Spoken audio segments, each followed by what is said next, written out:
लड़कियां भी सुन ले और लड़के भी सुन ले, जब हम पैदा भी नहीं हुए थे तब कुदरत ने फैसला कर दिया था कि हमारा निकाह किसके साथ होगा। तो जो अल्लाह ने लिख दिया है उसी के साथ होगा। अगर हर लड़की के साथ हमारा निकाह जा जिसको देखा हो जाता तो ये जो रिश्ते आके जो वापस जाते हैं ना, कई कई साल तक चलता रहता है, आ रहे जा रहे आ रहे जा रहे। क्यों लोग परेशान होते हैं, अरे सैयद साहब इतनी जगह जाते हैं पसंद ही नहीं आता। मैं कहता हूं जा लिखा तू वहां पहुंच ही नहीं रहा है। जहां अल्लाह ने लिखा है तू वहां पहुंच ही नहीं रहा है। जहां अल्लाह ने लिखा है जिस दिन वहां पहुंच जाएगा और वो वक्त आ जाएगा तो फिर चट मंगनी पट बिया वाला मसला भी हो जाएगा। लेकिन जब अल्लाह ने जहां लिखा है तू वहां पहुंचता ही नहीं है तो अभी इंतजार कर। ये अल्लाह की तरफ के फैसले होते हैं, अल्लाह की तरफ के। तो रिश्ते आए जाए तो बहुत ज्यादा जो वो दिमाग पे टेंशन मत लिया करो। अल्लाह ने हमारी तकदीर में लिख दिया है तो होना ही होना है। कोई बगैर जोड़े का जमीन पे नहीं आया है। और बेटियों को जल्दी रिश्ते नहीं आते तो माँ बाप खुद उसको ताना देते, कैसी है तू, मनूस है, तेरी तकदीर फूटी हुई है, तुझे अच्छे रिश्ते नहीं आते, हम परेशान हैं। यार उस बेटी का क्या कसूर है? अल्लाह ने जब लिखा है तभी शादी होगी। शादी वक्त से पहले नहीं होगी, मौत वक्त से पहले नहीं आएगी, रोजी वक्त से पहले नहीं मिलेगी। अल्लाह ने जब जहां लिखा है उसी वक्त होगा, जो टाइम आ जाएगा उसी वक्त होगा, वरना नहीं होगा। हमने तो ऐसी शादियां भी इस छोटी सी उम्र में देखी है। मैंने एक शादी ऐसी देखी है अपने बचपने में कि बारात तैयार होगी और तैयार होने के बाद किसी मामले पर झगड़ा हो गया बारात के अंदर। तो क्या हुआ, लड़के वालों ने अपनी अना बताने के लिए कहा हम बारात वापस ले जा रहे हैं। ये हुआ, हम बारात वापस ले जा रहे हैं। अब लड़की वाले नरम पड़े, यार इज्जत पे बना जाएगी, क्या होगा। उन्होंने हाथ जोड़े, पैर पकड़े, खुदा के लिए ऐसा मत करो, गरीब की इज्जत से मत खेलो, चलो जो हुआ माफी मांगते लेकिन मजरा नहीं, हम तो जाएंगे। बहुत मनाया, लोगों ने मनाया, बड़ों ने मनाया, नहीं माने। और वो बारात वापस हुई। लड़की के माँ बाप की तो मौत से बदतर उस वक्त की कैफियत हो गई थी कि वो क्या करें। लेकिन खुदा की शान देखी, अब वहां पे सब रिश्तेदार रो धो रहे हैं कि अब मेहमान आ रहे हैं कि क्या जवाब देंगे इनको। खाना तैयार है, शरबत तैयार है, जहेज तैयार है, क्या करेंगे। ऐसे में एक लड़का अपनी माँ और अपने बाप के साथ शादी में शिरकत के लिए आया था। और वो बहुत मालदार घराने के थे। वो जो बारात आई थी उससे बहुत मालदार घराने के वो लोग थे। जब उनको रोता धोता देखा तो उस लड़के ने अपने माँ बाप से कहा यहाँ इनकी इज्जत बचाना हमारे लिए जरूरी है। क्या ऐसा नहीं हो सकता कि जो सेहरा उस लड़के ने पहना था वही सेहरा मैं पहन लूं। माँ बाप ने कहा कि ये तो बहुत अच्छी बात होगी, चलो अच्छा करते हैं। और 10 से 15 मिनट के दरमियान ये फैसला हो गया। और उसके बाद बारात का जो टाइम था ना जाने का, चूंकि उधर बारात तैयार हो रही थी, बारात का जो टाइम था उस टाइम तक, मेहमानों के आने तक ये दूल्हा सच संवर करके वहां बैठ गया था, आया था शादी में शिरकत के लिए, बन गया दूल्हा। अब लोग हैरान थे ऐसा क्यों हुआ। वो ऐसा इसलिए हुआ कि उसकी किस्मत में नहीं लिखा था, तो ये बहाने से कैंसिल तो नहीं था, ये तो इसकी बीवी बनने वाली थी ना। एक बात मुझे बहुत प्यारी से यहाँ याद आ गई और उसको बयान करके बात खत्म करता हूं, मुझे मरकज जाना है। इमाम आजम के दौर में एक हादसा हो गया। देखो अल्लाह जो तकदीर में लिखता है ना वही बीवी मिलेगी, उसके सिवा नहीं मिल सकती। इसलिए जरा चक्कर में कम रहा करो कि इधर जैसे बिल्ली की नियत छिचड़े में होती है ना, इधर मुंह डाला। हंसने की बात नहीं है, इबरत हासिल करो। इधर मुंह डाला, उधर ताक, उधर झांक, ये सब बंद करो। इस्लाम का कानून नहीं है, इस्लाम इससे मना करता है। किसी के घर में झांकने से इस्लाम मना करता है। ताक झांक बंद करो। गलियों के अंदर साइकिल लेकर के घूमा तो इधर मुंह डाला, उधर देखा, कोई काम नहीं। गाड़ियां लेकर जबरदस्ती फिर रहे हैं, साइकिल लेकर जबरदस्ती फिर रहे हैं।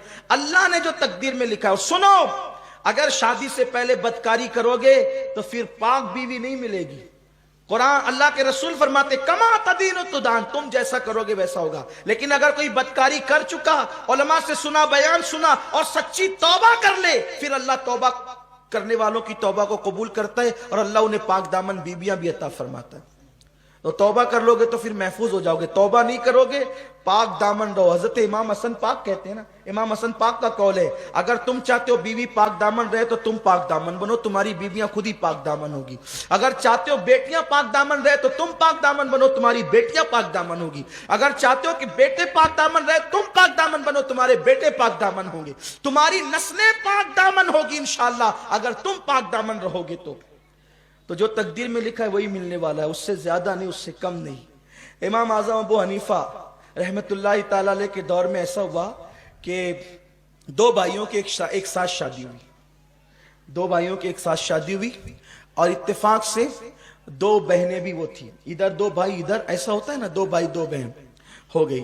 اب وہ دونوں بہنیں آئی ادھر سے اور یہ دو بھائی، شادی ہو گئی۔ تو اتفاق ایسا ہوا جب حجرے میں پہنچانے کی بات آئی تو عورتوں کی گڑبڑی کی وجہ سے اور دلہنیں تبدیل ہو گئی، دلہنیں تبدیل ہو گئی، یعنی اس بھائی کا جس سے نکاح ہوا تھا اس کی بیوی اس کے ساتھ چلی گئی، اور اس کا جس سے نکاح ہوا تھا اس کی بیوی ادھر چلی گئی۔ جب اب رات تو گزر گئی، صبح ہوئی، تو صبح ہونے کے بعد یہ بات کھل گئی کہ بھائی وہ جو عورتوں کی کوتاہی کی وجہ سے دلہن تبدیل ہو گئی، اس کی اس کے ساتھ چلی گئی، اس کے ساتھ چلی گئی۔ اتفاق سے اس ولیمہ میں امام اعظم بھی موجود تھے، امام سفیان ثوری موجود تھے، امام عامش موجود تھے، امام حماد، یعنی بڑے بڑے اس دور کے اکابر، یعنی کتنے بڑے گھر میں شادی رہی ہوگی وہ کہ امام اعظم جیسے لوگ اس ولیمے میں شریک ہوئے ہوں گے۔ ایسا ہوتا ہے نا کہ بھئی حافظ غفران صاحب جس شادی میں آئے تو ماشاءاللہ معزز لوگوں کی شادی ہے، حافظ مقصود صاحب آئے تو عزت دار لوگوں کی شادی ہے، تو ایسا ہوتا ہے، مہمان دیکھ کے اندازہ ہوتا ہے کہ کیسے لوگ ہیں۔ اب امام اعظم جس کی شادی میں جائیں وہ واقعی امام اعظم ابو حنیفہ، تو وہ لوگ سب بیٹھے تھے، وہ عورتوں سے بات باہر آئی کہ عورتوں آپس میں کانا پھوسی کرنے لگی کہ دلہن چینج ہو گئی، دلہن چینج ہو گئی۔ اب عورتوں کو بات پتہ چلے تو وہ چھپنا کب تھی، تو سب اب ہر دور کی عورت تو عورت ہی ہوتی ہے، اور ہر شہر کی عورت عورت ہی ہوتی ہے، خوب چیخ پکار ہونے لگی اب کیا ہوگا، اب کیا ہوگا۔ مردوں نے امام سفیان ثوری سے اور دیگر ائمہ سے کہا کہ یہ جو عورتیں تبدیل ہو گئی کہ کیا کریں، وہ کہا کہ تبدیل ہو گئی تو کیا کریں، اس کی اس کے ساتھ کر دو، اس کی اس کے ساتھ کر دو، جو جس کے ساتھ تھی اس کے ساتھ کر دو، کیونکہ یہ غلطی سے وہ جان بوجھ کر تو ہوا نہیں۔ اب بھائی فتویٰ دینا ہی بہت اہم نہیں ہوتا ہے، فتوے کو دیتے وقت یہ بھی تو سامنے رکھنا ہوتا ہے کہ اس فتوے کا اثر کیا ہوگا۔ اصل بات یہ ہے کہ چلو ٹھیک ہے جو جس کی بیوی تھی اس کے پاس پہنچا دو، غلطی سے ہو گیا تو کیا کریں گے۔ بھائی دو بہنیں ہیں، دو بھائی ہیں، ایک گھر میں رہتے ہیں، اب اس نے اس کے ساتھ رات گزاری، اس نے اس کے ساتھ رات گزاری، اب اس کو پھر اس کے پاس بھیجے، اس کو اس کے پاس بھیجے، تو یہ زندگی بھر ایک دوسرے سے نظریں ملا سکیں گے؟ دونوں بھائی ایک دوسرے کو دیکھ سکیں گے؟ کیونکہ یہ تو اس کی بیوی کے ساتھ گزار چکا ہے رات، وہ اس کی بیوی کے ساتھ رات گزار چکا ہے، تو گھر والوں کو تھوڑا سا ترقی، بھئی چلو ٹھیک ہے جو بیوی جس کی اس کے پاس رہے گی، لیکن یہ رات کہیں اور گزار چکی ہے، اور وہ ساری زندگی نظر اٹھا کے ایک دوسرے کو دیکھ سکیں گے، کیا کریں گے؟ لیکن اس محفل میں خوش نصیبی ان کی یہ تھی کہ ہمارا امام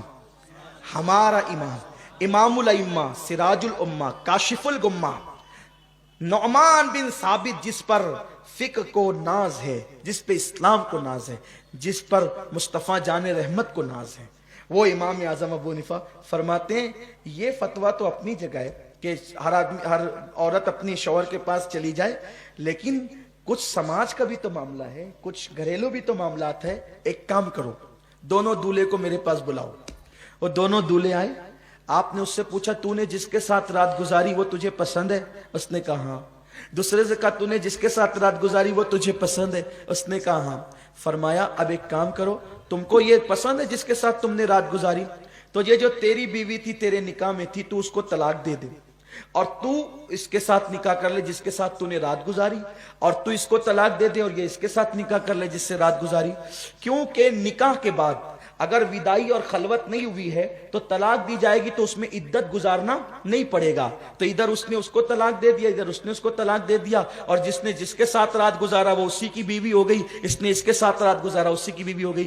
دیکھو نکاح ہونے کے بعد بھی قدرت نے جہاں لکھا تھا جو جس کو ملنی تھی وہ اسی کو ملی نا، نکاح بھی ہو گیا ہے، निकाह होने के बाद भी तो कुदरत का लिखा नहीं टलता, ला तब्दील लिकलिमातिल्लाह। तो और लड़कियों को अगर रिश्ते लेट आते हैं वो बहुत बेचैन होती है कि अरे मुझे रिश्ते नहीं आ रहे हैं, फिर वो कभी कभी गलत कदम उठाती है। लड़के भी उनका अच्छा रिश्ता नहीं होता, बहुत फील करते हैं, अरे यार जो देख के जाता है फिर ना कह देता है, मेरे अंदर कमी कैसे ये सब बताएं, देख के जाते ना कहते। मेरे भैया तेरे अंदर कोई कमी नहीं है, वो तेरे लिए लिखी नहीं थी जिसके माँ बाप तुझे देखने आए थे। मेरी बेटी तेरे अंदर कोई कमी नहीं है, वो तेरे लिए लिखा हुआ नहीं था जिसके लिए जिसके माँ बाप तुझे देखने आए थे। अरे जिस दिन लिखा हुआ आ जाएगा फिर उस दिन नहीं भी देखेंगे तो भी तेरा निकाह हो जाएगा। तो इसलिए अल्लाह के फैसलों पे राजी रहना चाहिए और अपनी बेटियों का निकाह वहां कीजिए जो लोग नबी पाक के वफादार हों। जो नबी का वफादार नहीं वो आपकी बेटी का भी वफादार नहीं हो सकता।